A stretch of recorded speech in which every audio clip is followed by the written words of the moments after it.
नमस्कार, आज हम पढ़ेंगे कुछ एक्सप्रेस वे के बारे में। वो एक्सप्रेस वे कौन कौन से हैं, जैसा दिल्ली मुंबई एक्सप्रेस वे, कुछ परियोजनाएं हैं जो चली हुई हैं, गंगा एक्सप्रेस वे और कुछ निर्माणाधीन हैं उनके बारे में, और यमुना एक्सप्रेस वे के बारे में। तो यहाँ पर समझते हैं। सबसे पहले मेरा नाम है सत्या, आप देख रहे हो हरियाणी टीचर यूट्यूब चैनल। तो आइए सीखते हैं, यहाँ पर यहीं से डिस्कस करते हैं। तो सबसे पहले मैं आप लोगों को बता दूं, भारत में कई प्रकार की परियोजनाएं चली हुई हैं जो इस प्रकार से है। सबसे पहले हम दिल्ली एक्सप्रेस वे की बात करते हैं। दिल्ली एक्सप्रेस वे की बात करते हैं। दिल्ली एक्सप्रेस वे, यहाँ हमारा दिल्ली जो हमारे यूनियन टेरिटरी है उसकी बात करते हैं। दिल्ली, हरियाणा, राजस्थान, मध्य प्रदेश, महाराष्ट्र, इन सारे में से होकर के ये गुजरेगा।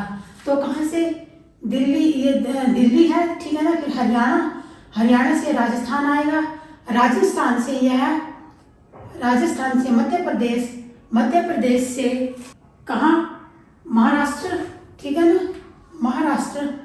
तो यहाँ महाराष्ट्र तक यह एक्सप्रेस वे आएगा जिसकी गुजरेगा। और इसके बीच बीच में कौन कौन से शहर आते हैं उनके बारे में यहाँ पर बताती हूँ।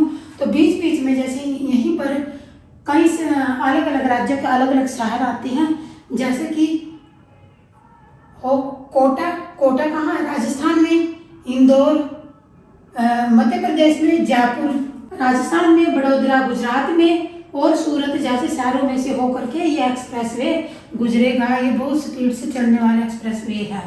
इसके बाद हम अगर इस एक्सप्रेस वे की लंबाई की बात करें तो वो कितनी है, 1350 किलोमीटर है।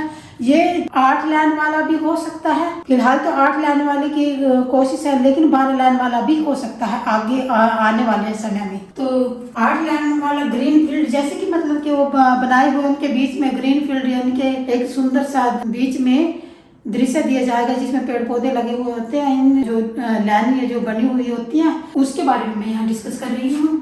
तो भविष्य में कितनी 12 लाइन वाली भी हो सकती है। राजस्थान में अगर इस एक्सप्रेस वे की बात करें, राजस्थान राज्य में, तो ये 374 किलोमीटर है, 374 किलोमीटर। यह अलवर जो राजस्थान के शहर हैं, जैसे कि अलवर, भरतपुर, धौसा, सवाई माधोपुर, टोंक, बूंदी, कोटा शहरों में से होकर के ये गुजरेगा। जो ये दिल्ली मुंबई एक्सप्रेस वे है, अभी ये निर्माणाधीन है, मतलब इस पर काम चल रहा है वर्तमान समय में। यमुना एक्सप्रेस वे उत्तर प्रदेश में, जो यमुना नदी है उसके आसपास में एक एक्सप्रेस वे चला हुआ है। ये उत्तर प्रदेश में, इसकी अगर लंबाई की बात करें तो 165 किलोमीटर है। और बुंदेलखंड एक्सप्रेस वे, ये भी उत्तर प्रदेश में है। इसकी लंबाई की अगर हम बात करें 296 किलोमीटर है। पूर्वी पेरिफेरल वे दिल्ली एनसीआर के आसपास में है यहाँ, ठीक है ना। दिल्ली एनसीआर के आसपास में 135 किलोमीटर के दायरे में दिल्ली एनसीआर के पास ये एक्सप्रेस वे बन रहा है। पश्चिमी एक्सप्रेस वे हरियाणा में 136 किलोमीटर इसकी लंबाई है, अगर हम इसके बारे में बात करें तो। अब कुछ एक्सप्रेस वे यहाँ मैंने लिखा हुआ है। जयपुर से किशनगढ़ तक 90 किलोमीटर, ठीक है ना, 90 किलोमीटर तक एक एक्सप्रेस वे यहाँ पर मतलब शुरू है। जिसकी लंबाई की अगर हम बात करें तो वो 90 किलोमीटर है। एक है अहमदाबाद बड़ौदा एक्सप्रेस वे, अगर इसकी बात करें तो यह 95 किलोमीटर है। कितने हैं ये, 95 किलोमीटर, जो अहमदाबाद बड़ौदा जो गुजरात राज्य में आता है। और जयपुर और किशनगढ़ राजस्थान में है, यहाँ राजस्थान है और ये गुजरात में है। इसके बाद हम मुंबई और पुणे की बात करें, मुंबई और पुणे की, तो ये महाराष्ट्र में है। इसकी लंबाई लेंथ की अगर हम बात करें तो ये 93 किलोमीटर है। इसके बाद हम बात करें मुंबई नागपुर के, ये समृद्धि महामार्ग है, बहुत बड़ा महामार्ग है। और इस पे 701 किलोमीटर मतलब ये सफर तय करता है। ये छोटे छोटे पॉइंट है, जैसे कि 701, 93, 95, इनको मतलब कि आपने नोटबुक पर लिख लेना है, क्योंकि ये आने वाले जो आपके एग्जाम होते हैं उनमें ये छोटे छोटे पॉइंट ही हैं, जो पॉइंट है जो दे दिए जाते हैं, और आपने इनको ही सॉल्व करना होता है और माइंड को सेट करके बैठना होता है और नोटबुक पे इस पे लिख सकते हैं।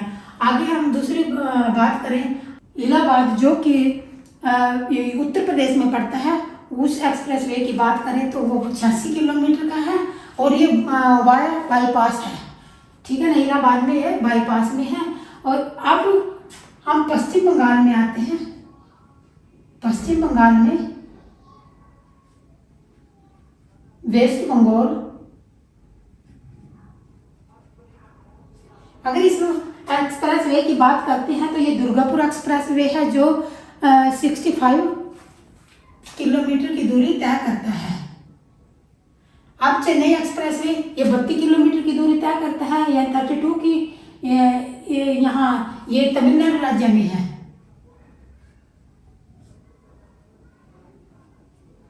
ठीक है, तो कुछ तो एक्सप्रेस वे के बारे में मैंने बताया। अब कुछ एक्सप्रेस वे बनने के कगार पर हैं, यानी कि वो जब निर्माणाधीन है। 3 मतलब जो बन रहे हैं वर्तमान समय में भी, वो कौन कौन से हैं? ये जो मैंने अभी बताया था दिल्ली एक्सप्रेस वे 1386 किलोमीटर की दूरी ये तय करेगा, ये मुंबई तक आएगा। तो मुंबई, इसमें अगर राज्यों की बात करें तो कौन कौन से राज्य इसमें आएंगे इस यहाँ से खींचते हुए, तो वो राज्य है दिल्ली तो पता है यूनियन टेरिटरी है, तो हरियाणा आएगा, राजस्थान, मध्य प्रदेश, गुजरात और महाराष्ट्र जैसे शहरों में से ये एक्सप्रेस वे होकर गुजरेगा।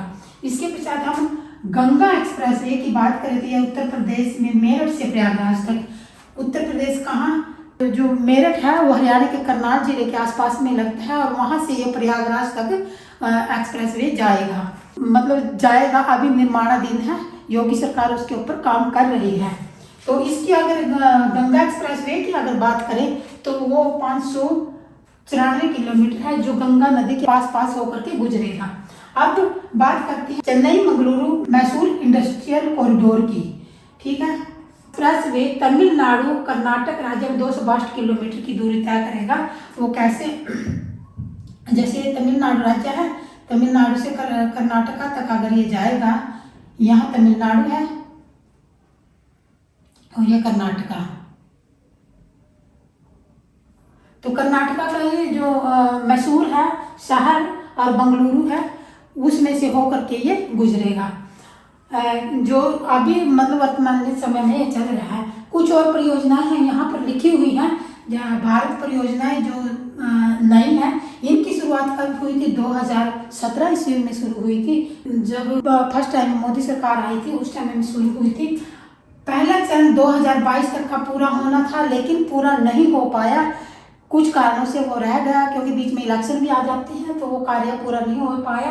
अब लेकिन पूरा नहीं हुआ, तो अब इसकी उम्मीद 2027-28 तक पूरा होने के उम्मीद मतलब करते हैं कि वो ये हो जाएगा उस समय तक पूरा। यह परियोजना 31 शहरों को, ठीक है ना, जो ये परियोजना है वो 31 शहरों को साथ लेकर के चल रही हैं, और केंद्र शासित प्रदेशों में 31 शहरों और कुछ केंद्र शासित प्रदेशों में ये ऐसे होकर गुजरेगी, और 34,000 किलोमीटर क्षेत्रों को ये सम्मिलित करता है।